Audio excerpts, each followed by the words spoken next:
All right, well, the Federal Trade Commission unveiling a new list of recommendations to save journalism, specifically print journalism, which has been steadily losing subscribers in this digital age. But some critics say the proposal is also a way for the Obama administration to control the media, and they call this a direct assault on the First Amendment. Dan Gaynor is the Media Research Center's Vice President for Business and Culture. Hi, Dan. Hi, Allison. How are you doing? I'm well. So the FTC has just released this report. It's a 47-page plan called Policy Recommendations to Support Reinvention of Journalism. How does the FTC want to reinvent journalism? Well, what they've done is they've taken their guidelines from, of course, left-wing sources.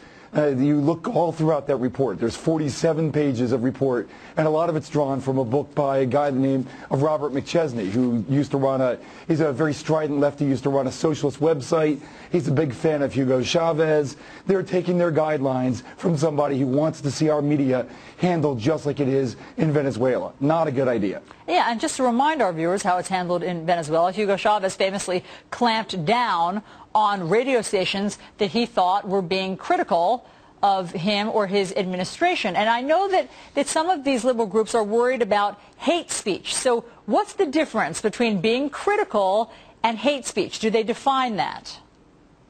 Well, no, and that was a coalition of about 30 different organizations on the left, including Common Cause and La Raza, not exactly known for being conservative or moderate, coming out and asking the government, the FCC in that case, to clamp down on hate speech that they saw on talk radio and, quote, on cable broadcasts. So basically, it's another attack. They're going after talk radio and Fox. And at the same time, the FTC is coming out with these recommendations that you read like you would expect anything from the Obama administration. They mentioned the future of journalism, mentioned the word blog one time in the main text. They mentioned the word tax 83 times. You can pretty much figure out that one of those 5 different tax recommendations they got in there is one of the ways that they want to fund the future of journalism. So what exactly do they have the power to do here? What makes you most nervous? Well, what makes me most nervous is they shouldn't even be having these hearings. In the last year plus, we've seen Congress, both houses of Congress, we've seen the FCC, the FTC, they're all trying to get involved in the future of journalism. You look at the Constitution, the First Amendment. Congress shall make no law. It doesn't say Congress shall sort of get involved. The left is talking about trying to get funding for left-wing journalism to the tune of $30 billion a year.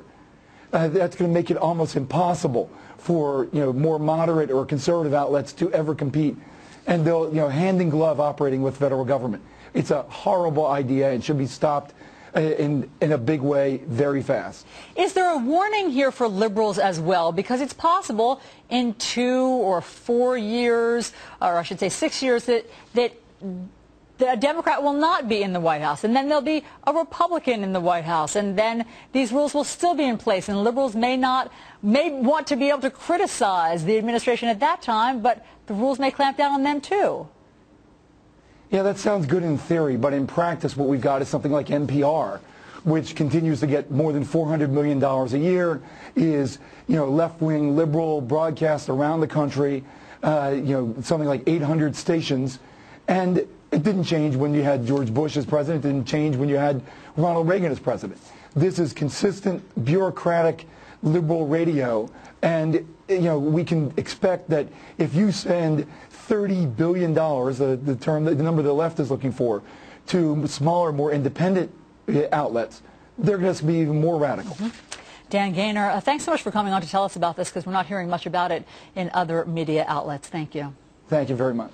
All right, if you want to check out Dan's full opinion piece on this topic, go to foxnews.com/politics. You can also get more details on what exactly the FTC is proposing.